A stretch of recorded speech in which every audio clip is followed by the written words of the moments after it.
You're listening to the Nerd to Know Media Network. Join us at nerdtoknowmedia.com.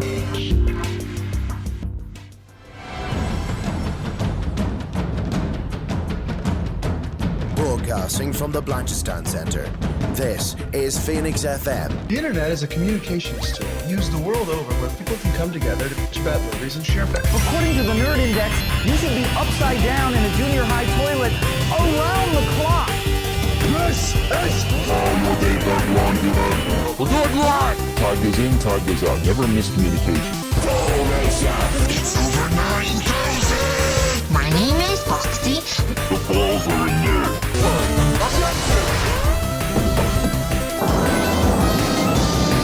Do a barrel roll. Don't save me, bro. It's a trap. I'm a firing believer. Time to do. Hey, Charlie, wake up. I'm your host, Mannequin Blue, and today's special guest is a very good friend of mine, writer and theatre director, Cian O'Ceallachain. Hello, and thank you for saying I'm special. I really appreciate that. Well, you are special. You took the time out. So, Cian, why don't you run us through kind of what it is that you do and, you know, how exactly you got into it? Oh, God, that's going to take more than half an hour. In a nutshell. Okay, my name's Cian O'Ceallachain. I run a theatre company called Underdog Theatre Productions, and I write and direct theatre shows, as well as teaching drama and helping out with scripts around Dublin. And how did you get into that then? Complete fluke, more or less. I know that's not the kind of most inspiring beginning. Well, I think that tends to be the way with most creatives. Yeah, well, I mean, I'm sure everyone has like a weird nonsensy story about how they got into it. And actually, that's why I'm really looking forward to hearing more of these episodes on your new series. But yeah, just kind of stumbled into the drama side of things. I got a decent role in a production of The Crucible when I was 18 and about to leave school. And then like 2 weeks afterwards, I got an audition for the Bull Alley College in Liberties, and they accepted me in kind of on the audition alone without the leaving cert points. So I was like, oh, this is promising. Yeah. But I didn't stick with the acting for too long because in college, I was starting to just write little nonsensy scenes for the other students in the class. Like, you know, we'd do a Shakespeare thing. I would write a Shakespeare type scene and write characters to the other actors in the class. And then, as a joke, I wrote a play called Waiting for Garda about a real party that we were all at, a post-show party, in which someone whose name I won't mention ended up, I think, something to the effect of crashing and stealing a car on the way to get drinks, and we were all kind of held hostage in the house party until they got back by the guards. And no matter how good the party is, if you're there under Garda supervision, it just kind of goes flat and awkward. So as a joke, I wrote a play about that night and cast all the actors who were there like in the roles, just as like a little project. Mm-hmm. And then, as luck would have it, or not possibly, our course ran out of funding, so we suddenly weren't graduating. So I grabbed them all and went, hey, let's find a space and do this. And that's kind of a roundabout way of how I got my first directing gig too. So hold on, you wrote this from experience? Yes, I suppose so. I mean, it was kind of the easiest casting job in the world because you literally just got to write what happened and then cast the people who were there.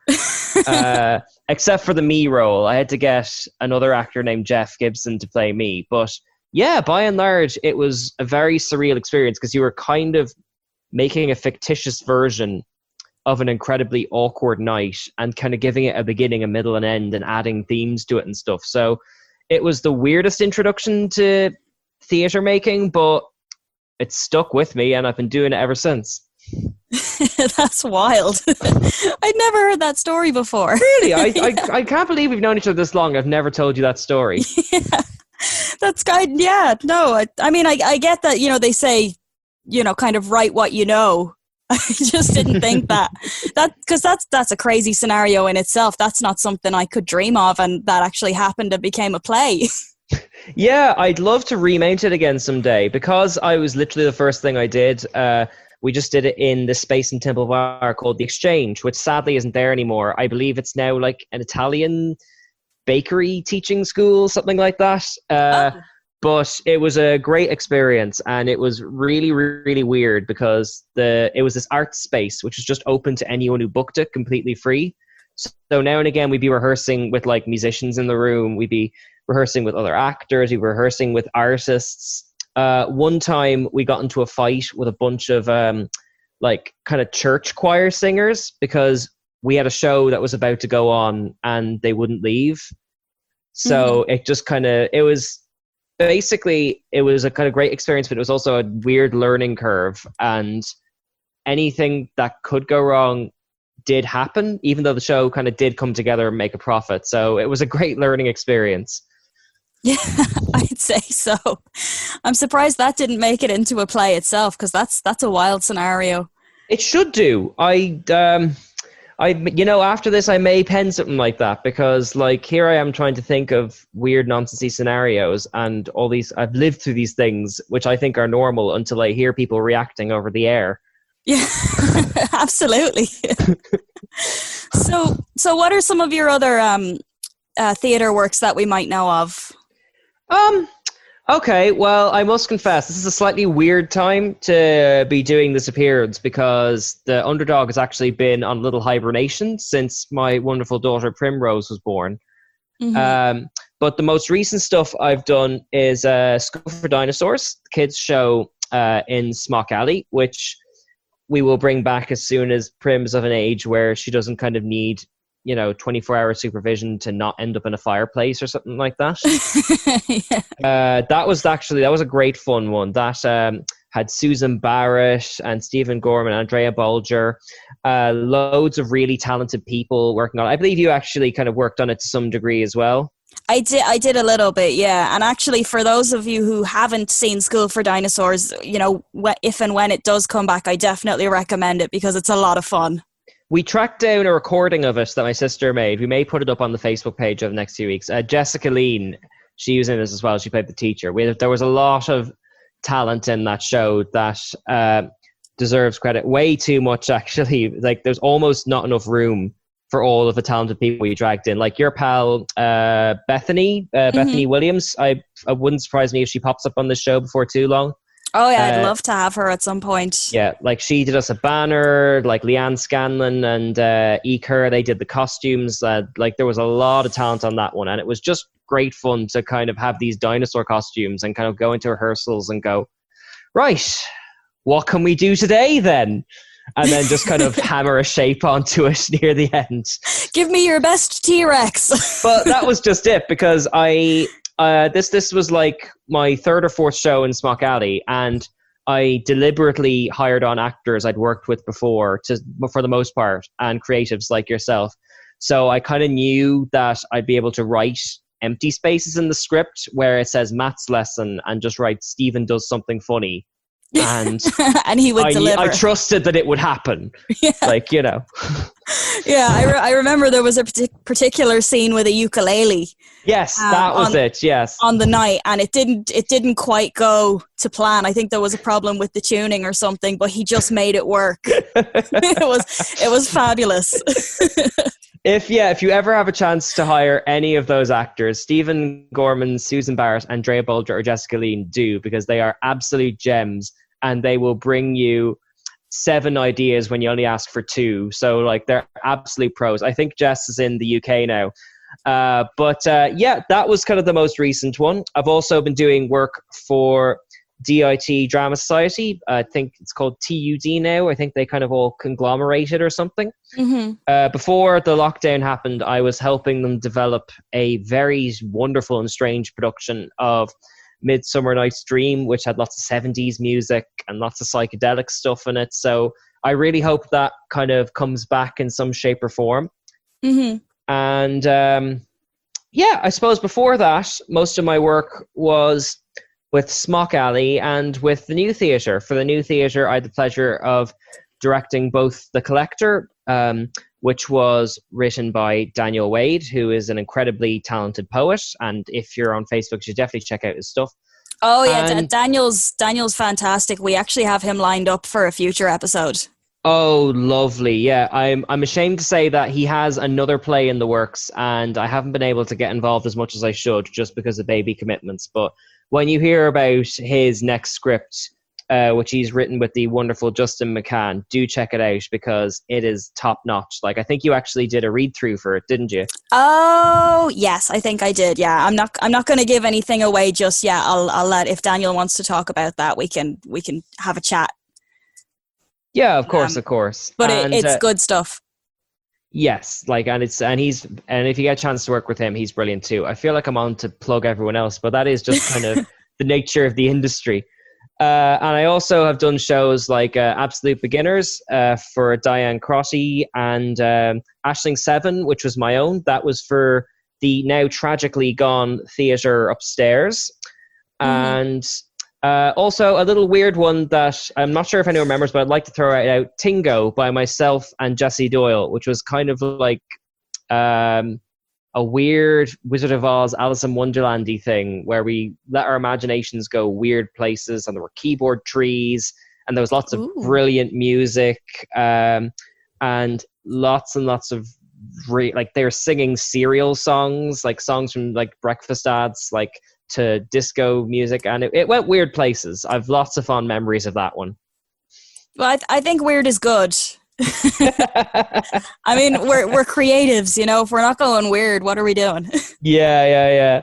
So that's kind of me. I've kind of been doing kind of mostly directing and facilitating and writing for the past couple of years under the Underdog logo. But where I can, because the nature of it is collaborative, I've been trying my best to help out with other people's scripts, and even just something as small as putting a director in touch with a writer and try and kind of get as many projects going as I can, because that's what Underdog started as. It was just sort of a nice little space where you could hook up actors with directors and writers with producers and all that kind of stuff and see if anything happens.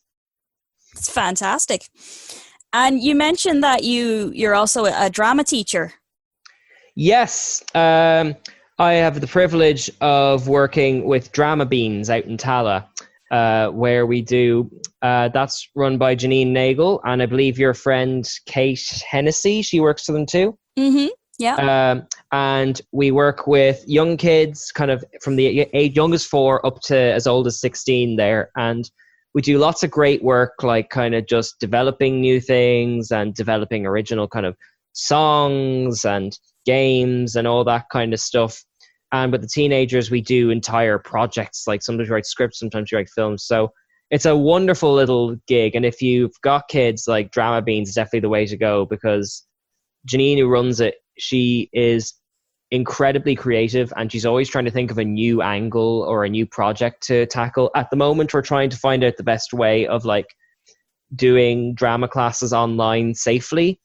So that might be coming out in the next 2 or 3 weeks. But yeah, it's an absolute blast going out to those kids in Tala, like once a week. I've actually brought them up on the Nerd to Know podcast before, because we've had a bit of a dialogue going where Dara couldn't get into this game Fortnite, and I went to the kids and went, I've got this friend who can't like get into Fortnite, can you help him? And one girl went, did he not just hit the A button? Like, and we went back and forth over the course of a few weeks. So yeah, those kids are excellent. And if you're a theater person, I encourage you, be it aspiring or in the game for a few years, I fully encourage you to try and teach one drama lesson, because it really helps bring you back to the basics of what theater and drama is, which is just some people in a room creating things together in a positive environment and seeing what comes out of it. I'm not sure if you've kind of run into this thing before with, because you're in like lots and lots of industries, aren't you, Katie? Too many to name. Too many. Here all day. Well, in any one of those, I won't name names because I don't want to presume, but I'm sure you've been in a position where maybe you've just worked at so many festivals or worked so long at a certain gig that you almost don't see the simplicity and the joy of work doing a thing you love, sometimes for money, sometimes for exposure, sometimes for connecting, whatever. But I think it's really good to have something that grounds you like that in your life, and to have the opportunity to come up with new games every week and see how kids react to it, because it'll surprise you. Like, I really think that you should go back to basics and just share your joy of it with other people as much as possible. Because, I mean, you know it yourself. There'll be tough times when you may not have a gig for a long time, or you may have a gig, but it's kind of not a fun gig or whatever. So Drama Beans has definitely kept me on the straight and narrow as far as the theatre thing for a long, long time. And I've really enjoyed the opportunity to work with them. Oh, that's so lovely. And if you don't mind me asking, how has working with Drama Beans and teaching in general, has that impacted your writing or directing or anything like that in other avenues of work? Sometimes. I mean, we mentioned the dinosaur one earlier. Like, now and again, I'd kind of float ideas like, I'm doing this dinosaur thing. What are your favorite dinosaurs? Or I'm doing a play set in a forest. Like, what are the weirdest things you've run into in a forest? And the thing I love about working with kids is, you know how when you're, and I don't mean this as a diss or anything, I mean this with sincere awe. Like, you know how adults, when they go to say something, there's like this little customs thing in their head where you kind of go, should I say that? No, because then that might upset him and he'll say it to someone else. I'm just going to say something else. Kids don't have that. Yeah, they've no filter. That's it, filter. The nicest kids in the world are still as honest as they come. And I find that genuinely refreshing, because I don't have a head for like the subtleties and the language of networking and all that kind of stuff. So if I bring in some actors from a thing I'm working on and I put a few kids in front of it and I go, oh, is that working? And they were like, I don't get it. I was like, right, they don't get it. This needs fixing. Because like, I think maybe it's also the kind of the recent parenthood, but kids do ground you.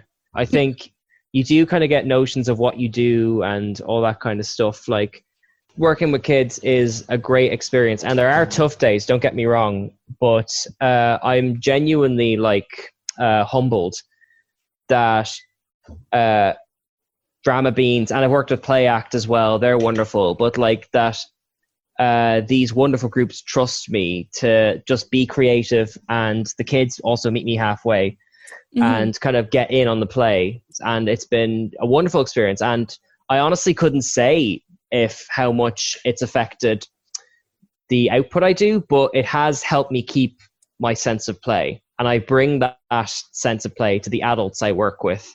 Like, I also work with now and again with adult groups in Jobstown out in Auncassan, and I think that sense of play translates to any age group. So I think it's honestly, I think it's vital, really. I think you need to be reminded that it's supposed to be fun, you know?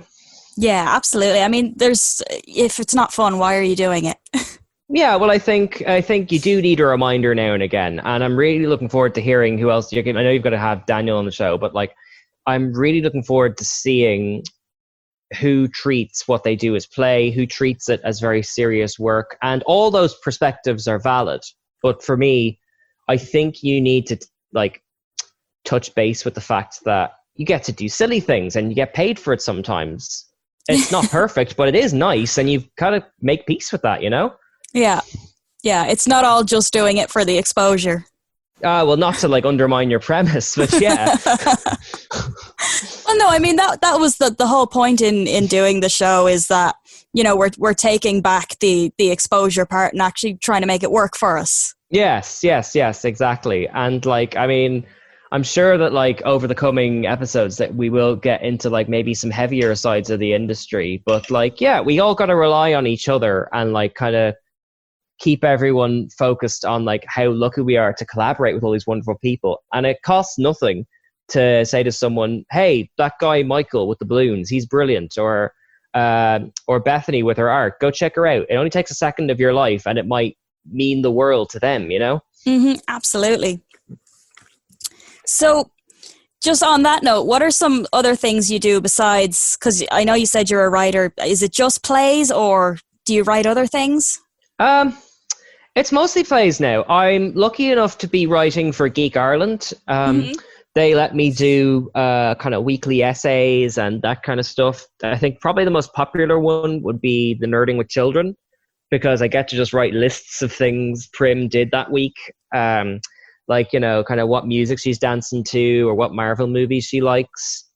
Aside from that, like, I think the writing would mostly be for theatre, but given the time, I'd love to try and crack into novel writing. But I think just because, like, I've got loads of friends who do it who I'm immensely, like, proud of, like Deirdre Sullivan and and Dave Rudden and all these wonderful people. Like, but I just, like, I mean, I won't name names, but some of them have to get up at 5 a.m. to write to 7 to then go to work, to all that kind of stuff. I have not figured out how to do that just yet, but it's something I'd love to get into, because, like, with theatre writing, you're limited by your imagination, but also by resources to some degree. So I'd love to kind of take some of the wilder concepts, like the dinosaurs and that kind of stuff, and just, like, get into prose and see if there's an audience for it, you know. Although, having said that, it's hard to kind of there is something really exhilarating about the instant feedback of theatre. Like, you could just come up with an idea on the Monday, bring over 2 or 3 friends by the Friday, and suddenly you've got the guts of a working show. And I just get a kick off that. If anything, I did too many shows too soon when I started out.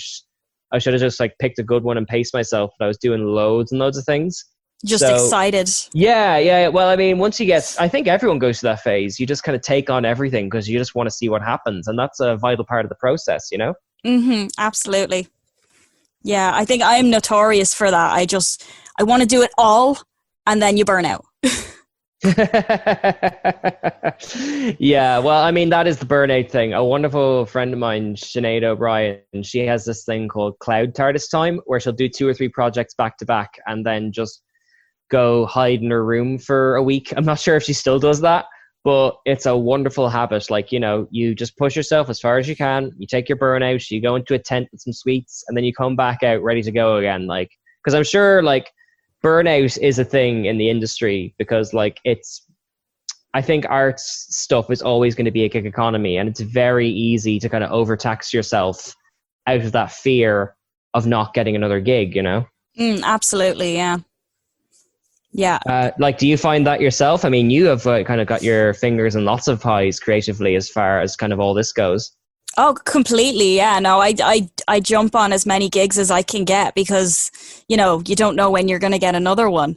And that was one of the things about the lockdown, was that I had so much, and I'm sure everybody else did as well. They probably had so much lined up for the year, and then they just saw it all kind of fall apart overnight. Well, I mean, that's just it. Like, I mean, like, I was in the middle of, like this mentioned earlier, the TUD gig, when this all started going down, and, like, that's a college thing. I don't, like, I mean, I don't want to kind of, like, name names or anything, but I don't know what way that gig's going to go. Is it coming back? Am I still getting paid? It's going to be no one's fault if it doesn't, but it's still, like, you can't really, the drama lessons have shut down. Like, that's money that we're losing every week. I've got a family, like, so I think the artists industry has been hit very hard for this in ways that even now aren't yet apparent. And not just the arts. Like, I was interviewing Oisin Wallace, like, on my own podcast, The Game Corner, this week, and all of his work is, like, activity stuff, axe throwing, all that kind of stuff, things that can't be done from home, you know. So I think in a weird way, we won't know what we've lost until this is all blown over, by which point it may be too late. But at least we can be mindful of it now, you know? Yeah, absolutely. And on that ominous note... Oh, no. Please don't end there. No, it's okay. We've still got some time. Okay. No. I just thought I don't want to be a Debbie Downer on, like, the first episode, like. No, it's okay. Don't worry. We can go over a bit. No, I was just going to ask you for for those at home who are listening and are interested in maybe starting to get into maybe writing or directing or some kind of theatre or drama, do you have any advice for them? That's a very good question. I have run like kind of workshops and seminars on this before for the Liberties and the TUD, but I would say the thing I always go to, which I would write on my imaginary whiteboard if I had one, is when you're approaching writing something, try and write the thing you always want to see but never get to.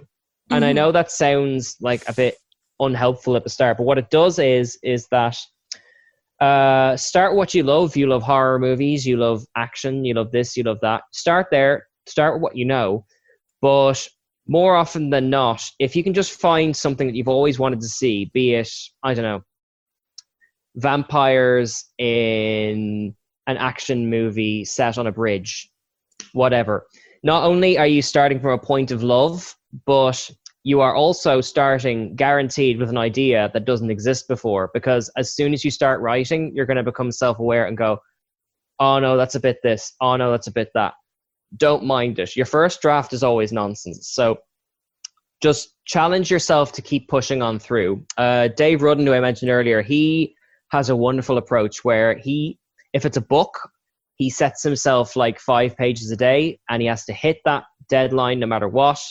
And then he'll only review it once it's all together. Don't focus on the content of what you're writing. Just focus on getting that first draft done, because your first draft is going to have a lot of wobbly bits in it. But once it's done, you'll have a better idea of what it is you're trying to make in the first place. And it's easier to kind of rewrite and change things than it is to kind of do half of it, panic, give up, and then start over. Now, I preach it better than I practice. But still, I found that that's a lovely way of tricking yourself over the sort of, someone used to go out with, use the term blank page trauma. I think she was trying to say writer's block, but actually I think it's incredibly appropriate, because you do start writing and your hands go, oh no. So those are a couple of little cheat things I use to help get over that initial kind of fear hurdle. Like, I think that's great advice. And I think it goes for anyone really, because no matter what industry you work in, it's getting started is always the hardest thing. And if you can get over that, you just push through it, keep going. Even if it's nonsense, even if you're going to throw it away, just do it anyway. Yeah, I mean, like, and there's something to, I think maybe it's tying in the professional identity to the creative self that obviously you and I've done at this point, but I think eventually you've kind of, a producer creeps into your brain and goes, there's a lot of things like this. You probably shouldn't be doing this. Doesn't matter. Just finish it. You may finish a book or a script that you end up not wanting to use, but there might be like a really good joke in there that you like. And you can just take that joke onto the next thing. Like, I think we need to rewire our brains so that less like, this isn't good, throw it out, start a different thing. And more like, okay, it's like practicing piano. This is all muscle memory. Even if I don't use this writing thing, I'm still becoming better for having done it. And then the next thing will be stronger. Yeah, I think I actually went to college for music. And so we used to do songwriting. And one of the strongest pieces of advice I was probably ever given was that if you're struggling with something, walk away from it. And come back to it, maybe in a week, maybe a month or 6 months or whatever, and try again, just because that might not be what you're writing right now. So, a lot of the time it should be just do what you feel right now and don't necessarily try to write the thing you think you should be writing, because that's not where you're at. Yeah. Kind of trust your creative instincts over like what the little producer in your brain says. Like, I know he's not the most popular guy for valid reasons, but Graham Linehan has a lovely approach, which is he writes something, he puts it in a shelf or like a shoebox or whatever for 8 weeks, just long enough to forget about it, and then he reads it again. And I think there's something to that. Like, get far enough away that you're detached from it, come back to it and go, oh, this ain't so bad. I like that thing I used to hate, and then pick up from there. Like, do we have enough time, like, to go into another thing? Yeah, of course, yeah. My kind of approach to scripts is I'll do a draft 1, which is usually nonsense, but I put in literally everything I want, regardless of budget, regardless of limitations, whatever. That's how we ended up with dinosaurs. And then I put it away for a month or two. I talk to other people about it, about the concepts, and I start kind of getting creatives involved. Then I do a second draft when I've left it long enough that I've kind of forgotten about it, fix up things, like almost treat it like it was a script that someone else wrote, that I'm helping out someone else out with. Then I send it on to my friends for appraisal because it feels less nervous, because it doesn't feel like it's mine. And then they give me notes. I do a third draft with their notes. And aside from some meddling in the process of making it, that's usually what I stick with, because I've known people who've done 20, 21 drafts, 22, and they get so far away from where they started that they don't even know what it is they're trying to make anymore. It's kind of like if you hit a point with a Rubik's Cube where you're just moving it for the sake of moving it. Mm-hmm. And you may be undoing something really good that you had earlier on, you know? Yeah, at that point, are you overworking it? Are you watering it down? Yeah, exactly. Like, I think in a weird way, other people wouldn't agree. I know that rule doesn't work for novelists, where it's like only one hand, or like maybe two if you include an editor, is involved with it. Mm-hmm. But when it comes to theater and like the odd, like tiny bits of film I've helped out on here and there, generally I think, no, you've a cutoff point for your brainstorming process, know it's coming, and make your peace with it. Like, and then if it's not good, sure, do a better script next time, you know? Mm-hmm. Yeah, absolutely. Take what you've learned and apply that to the next one. Exactly, yeah, because otherwise you might kind of, you know, I hate to sound like over-invest in it. Like, I've seen plays where it's clear that, like, obviously there should be honesty in it, but it almost feels uncomfortable, like especially plays about breakups and stuff, where it's like, this is too raw. This is so, you should have drafted this a little more so it became more of like a work of fiction than you using this as your therapy space. I think obviously there should be truth in it, but I think it has to transcend into something else. And I know that's quite hypocritical considering I opened with the Garda story, but still. Well, I think, you have a point. It has to be somewhat universal. The audience has to be able to relate. Yes. I think you have to make, even if it's based on a real, like, I mean, you've seen all those like based on a true story films. You have to take it and put a structure on it that makes it into something with a beginning, middle, and end. And you have to really put your own stamp on it. And you also need to learn when to kind of walk away from it, you know? Mm-hmm, absolutely. So just before we go, Cian, is there anything that you would like to plug or let people know about? Well, I suppose you're already here, but Nerd to Know Media, I've got a new show called The Game Corner going. Also check out my theatre page, Underdog Theatre Productions. It's on Facebook. And I also write regularly for Geek Ireland, so check them out if you're looking for some fun, nerdy content. There's been loads of it since everyone's stuck in their homes. So, yeah, that's where you can find me. Fantastic. And for anyone listening, if you want to keep up to date with Cian, we will post links to his social media and Instagram and all of that stuff as well, just so that you can keep up to date. Cian, it's been an absolute pleasure. Thank you so much for coming on the show. Thank you so much. I'm thrilled to be your first special guest. Oh, me too. You have no idea how much it means. Okay, well then, thank you very much for having me on, and you have a lovely day now. I'm your host, Mannequin Blue, and today's special guest is award-winning balloon artist and magician, John Reed. Hello. Hello, how are you? I am fantastic. How are you? I am hanging in there. White-knuckled and screaming. Yeah, we're making the most of it. Mm-hmm. By any means necessary. It's the best we can do, right? Yeah. So John, I think you're our first international guest, which is amazing because we're growing. Yay. Yes, you are growing like a fungus. Wait. Just sticks to everything. Yeah. So why don't you tell us a little bit about what you do? So, as you mentioned, I'm a magician and a balloon artist. I started doing magic when I was a little kid. And I was very introverted about it. I didn't show anyone until I got to college. And when I got to college, somebody said, "Hey, would you do a party for my nephew?" And I went, "No, I really don't. I don't do parties."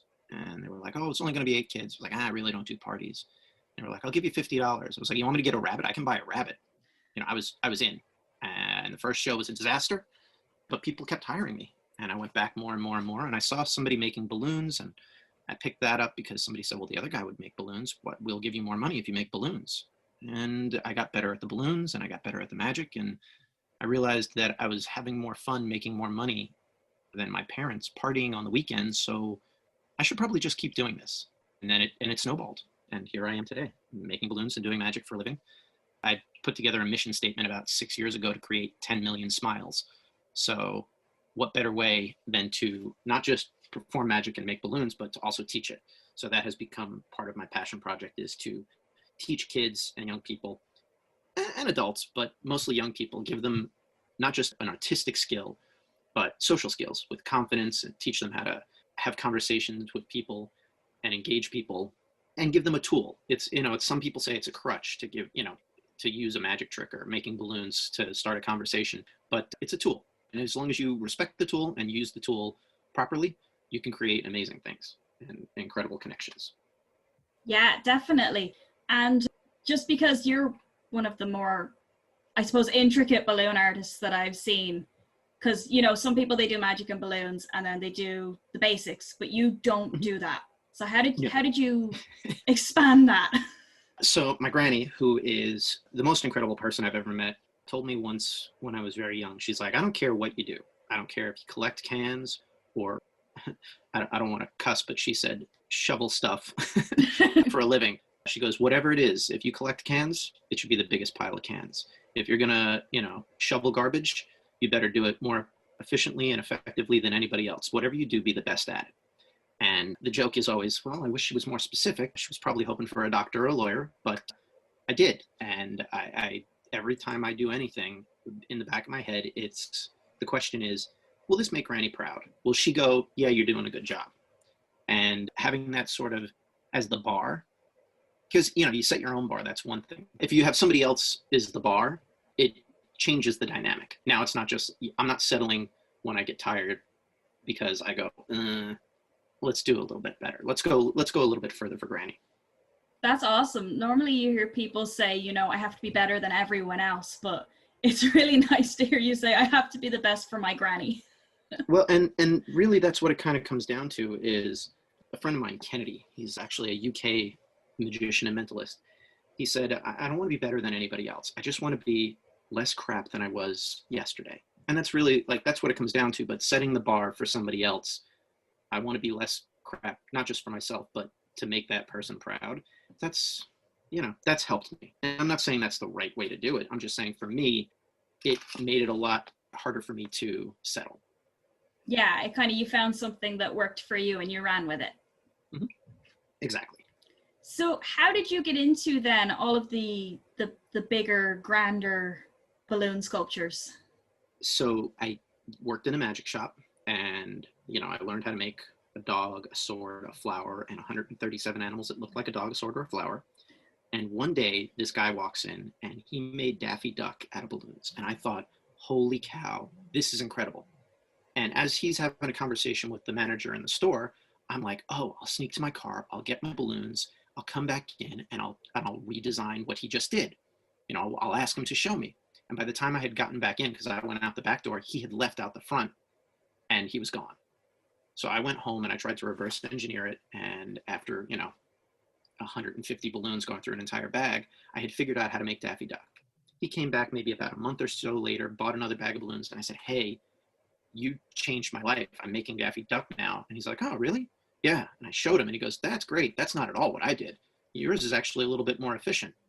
This is what I do. I went, oh, that's cool. And then we traded a couple of designs. I showed him one that I had come up with. He showed me something that he had come up with. And that started the path, because I would go to a party and I was doing, my magic show. And at the end, as like a giveaway, I hate to say it was a giveaway, but it was a tag on. I started making these balloons, and then people started asking for things that I didn't know how to make. And I remember a kid, his name was Trevor. And this is going back almost 20 years. He said, I want Bugs Bunny. I'm like, I don't know how to make Bugs Bunny. And he goes, why not? And I went, you're right. I guess I've never tried. So I tried to make Bugs Bunny and it looked all right. And then I went home and I said, I'm going to keep going with that. Now it was a challenge. What would you like? The kid would say something. If I didn't know what it was, I would try to steer him towards something else. But if I did know what it was and I knew what it looked like, I would try to make it. And that became sort of part of the fun for me, because it didn't matter if I nailed Bugs Bunny out of balloons. It was the only Bugs Bunny this kid had ever seen. So it was by default the best. And that feeling, because he didn't know what it was supposed to look like, so he was thrilled. And that's fun for me. So every once in a while I'll put on Facebook, I'll say, I'm having a creative day. Does anybody have anything they want me to make? And people will come up with the most absurd things. And I try. And the responses I get, the feedback I get when people go, oh my gosh, I can't believe you actually did it.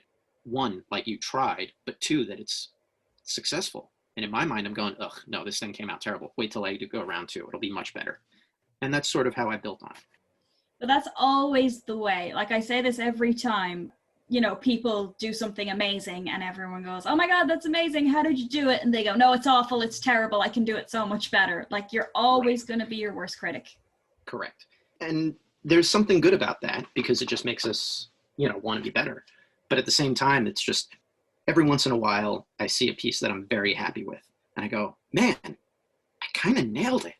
And I remember when I have a world record. I made the world's largest balloon sculpture by a single person.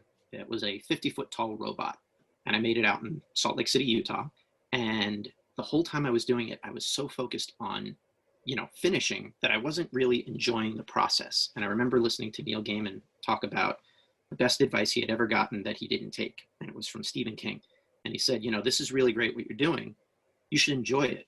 And I remembered like hearing that statement and I went, I need to enjoy this. So for the last day, while everybody was taking pictures, I just kind of like, I sat back and I soaked it all in. I just went, man, I did a cool thing. And I didn't sit for too long enjoying it, but that moment of just being like, I did this thing. I kind of nailed what I wanted to do. I'm going to sit back and I'm going to let people tell me what they think, and I'm not going to pick myself apart. And yeah, I know there's things in there that could have been better, but no, it's, you know, it's a good feeling to know that when you get something right, to enjoy it. And as artists, I think a lot of us are way, way too critical. But every once in a while when you go, all right, that's a 9 out of 10. I can sit back. I can recognize that really rocks and enjoy the moment. Oh, I love that. Just even when you're enjoying it, you're still a critic. You know, you're still like, well, it's a 9 out of 10. Well, and that's the thing. I mean, I think if you're a true artist, you never want to admit that it's a 10 out of 10. Even if even if everybody's like, this is the greatest thing ever, you go, yeah, wait till next time. You know, but when you get the 9 out of 10, enjoy it. You can worry about the next time tomorrow. Right? You know, enjoy the finished product for what it is, and realize that as long as, you know, tomorrow you try to be, as Kennedy says, a little less crap than you were yesterday or today, you're on the right track. Yeah, 100%. And just because you started out, you know, with the standard balloons, how did that translate then into sculptures that are so big? Well, I went to a balloon convention called Twist and Shout, and I had seen people doing these much larger sculptures, and I went, oh man, that's great. I met a gentleman at the time, I think he was like 13, Dustin Query. And this kid was next level at 13. He was winning competitions against adults, doing massive sculptures, and then like pretty much throwing them aside. He was like, nah, I'll figure something else out. And I'm like, you know what? We should get together. We should hang out. We should do something at some point.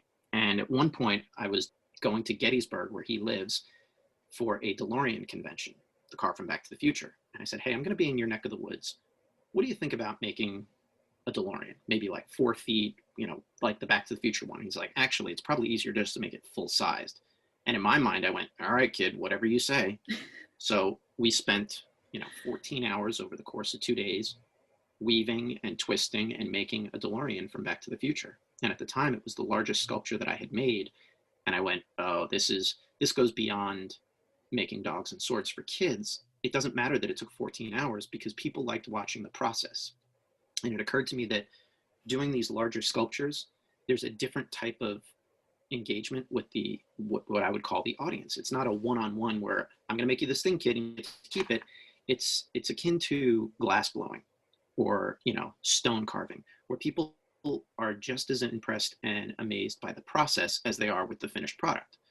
So I thought, all right, well, now I want to do more of these big things. So I was volunteering to do whatever sculptures I could for whatever events I could. The deal was, though, I wanted it to be big. And And a lot of places were like, yeah, sure, kid, whatever you want. And one thing led to another, and I started making, full-sized people. And there was a gentleman out of the Boston area. He's the guy who ran Twist and Shout with his wife, Patty. His name was Royal Sorrell. And he was known for doing these bigger sculptures, these larger-than-life sculptures. And I just started studying his work and using his, bases for the type of sculpture. He passed a few years ago. He had a very elegantly simple style where he wasn't worried about every minute detail. There was a good base, and then he would put the details on top. And I sort of go with that with most of my sculptures. I make a good solid base, and then the details, the details really make it, I think. That's sort of been my design aesthetic, going forward. And everybody, I make balloon dresses was a thing that kind of got me a little bit of notoriety. And there are so many artists out there, like the dresses that you do are incredible. And I always say that I'm the, the Old Navy / Gap of balloon dresses. My dresses work. They're quickly made. They're efficient. They hopefully are flattering, but they're not terribly intricate or detailed. I want them to be just as much function as fashion, and I want people to be comfortable wearing them, and I don't want to spend 40 hours making them.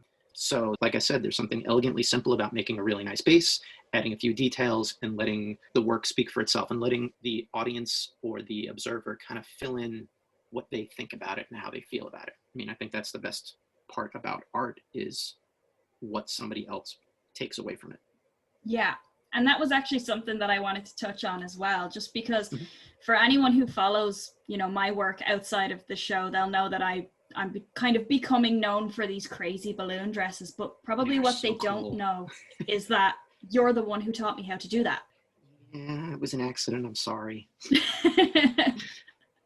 But I think I very much have that mindset as well when building a dress, is that build a strong, solid base.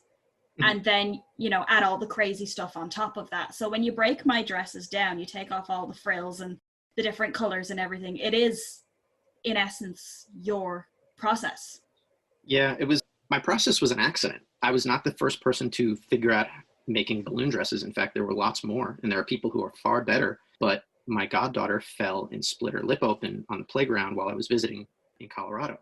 And she was so sad. And I was like, oh man, I gotta make a balloon that's gonna make this kid smile. Cause she, I'm not pretty anymore. I'm never gonna smile again. I was like, like heck, you're not gonna smile, kiddo.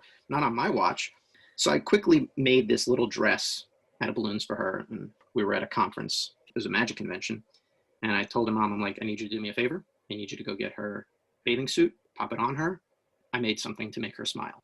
So her mom went and got her dressed up to go to the pool. And she thought she was going to the pool. And when she came in and saw the dress on the bed, she's like, oh, that's amazing. Why doesn't the person have a head or arms or legs? And I went, that's because it's your arms, head, and legs. And she went, oh, I can wear it? Yeah. So she put her arms up and whoop, put it on her. And she walked around that convention for hours with a smile on her face that you couldn't take away with a sandblaster. And I thought, you know what? I not only got to watch this kid's demeanor totally change, there was not a person in that hotel that didn't start beaming and laughing and smiling as she walked by. And I went, all right, I'm probably going to have to learn how to do this for like real sized people. Cause at the time she was 4.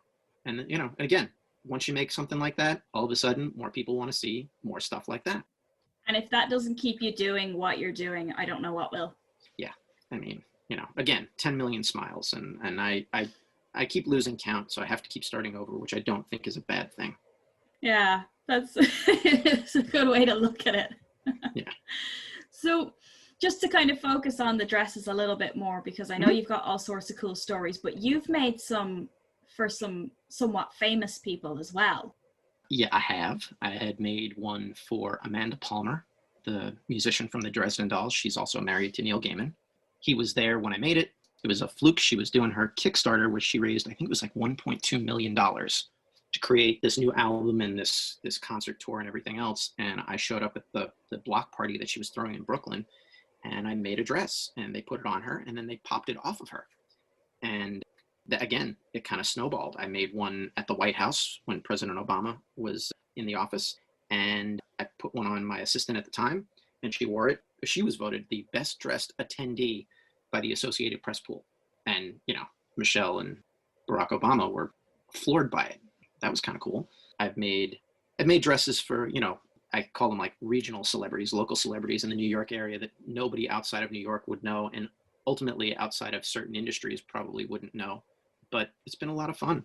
It definitely gets people talking about you, but I always ask the women after I put them in the dress, like, what was it like? How did it feel? Did you have fun? Their answers are always some variation of, it made me feel like when you're a little kid and you want to grow up and be a princess. It made me feel like that, which is kind of a neat sentiment because they are immediately taken back to a childhood mindset, but it's what they imagined as a kid, and it kind of worked. So you can have that nostalgic feeling, but sort of also spin high art into it, which is that's kind of cool. I'm a sentimental guy.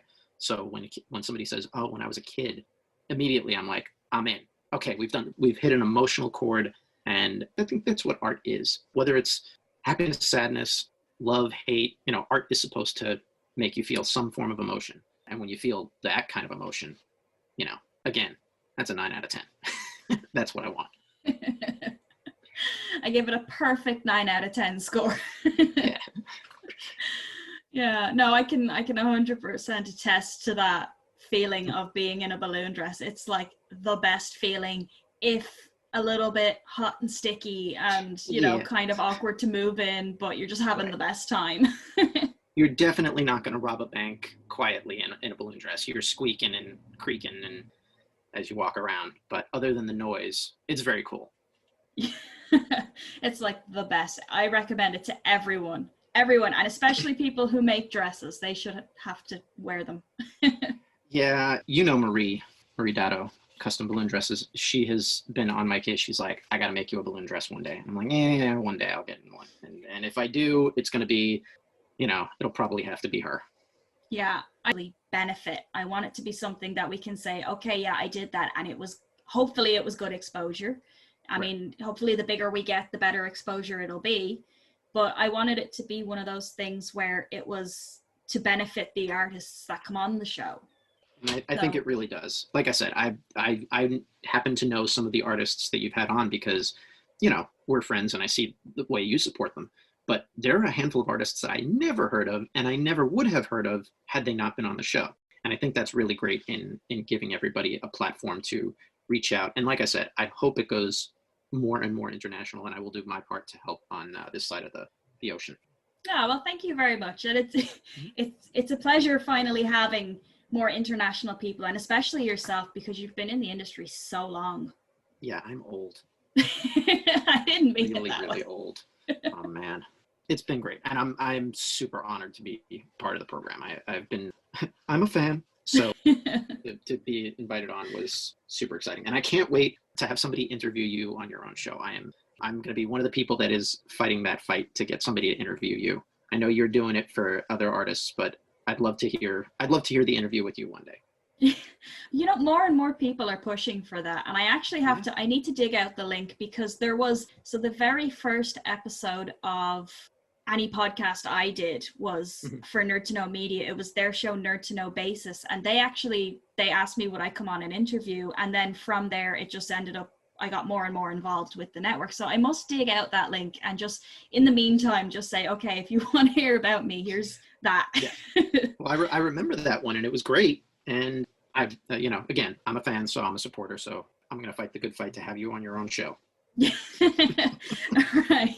Don't start any petitions or anything. I don't know if I can handle the pressure. Too much pressure. Yeah. But just because I'm keeping an eye on time, is there anything that you want to talk about that we haven't talked about yet? Go out every day and try to make somebody smile. That's something that I do. And I encourage other people to go out and do it. Having that attitude of gratitude is great. Having an attitude of trying to, in whatever small, quirky, seemingly insignificant way you think you can, try to make somebody smile. And I think the world will be a better place. That has been my mission, is to make people smile. Learn a bad joke. When I say bad joke, I don't mean a dirty joke. I mean, like, learn a dad joke. And just have that in your pocket. Put googly eyes on salt shakers in a diner to make somebody smile. Write a note on a Post-it and leave it anywhere random for someone. And it doesn't have to be somebody super close or super significant in your life, just leave a post that says, hey, you're awesome. Every day, try to do something to make someone smile or laugh, and you will make the world a better place for certain. Yes, absolutely. And on that wholesome note, it has been an absolute pleasure to finally have you on the show. It has been awesome to be here. I'm so excited. I can't wait. I can't wait to hear myself back. I can't wait to, because this is just another tool for me to make people smile, because they're going to hear your podcast. They're going to enjoy it if they listen to it. And you've given me yet another way to make people smile. So thank you for that. No problem. And I think this has been a really good episode. I give it a solid 9 out of 10. I'll take it. I will happily take it. So thank you so much for coming on the show. Thank you for having me. And if you enjoyed this episode of Doing It for the Exposure and would like to hear more in the future, make sure to follow us on Facebook, Instagram, and Twitter at DIFTE Podcast. You can also check out our stream on nerdtoknowmedia.com. We stream weekly on Spotify, SoundCloud, and YouTube. Thank you so much for listening. Thank you for listening to a Nerd to Know Media production.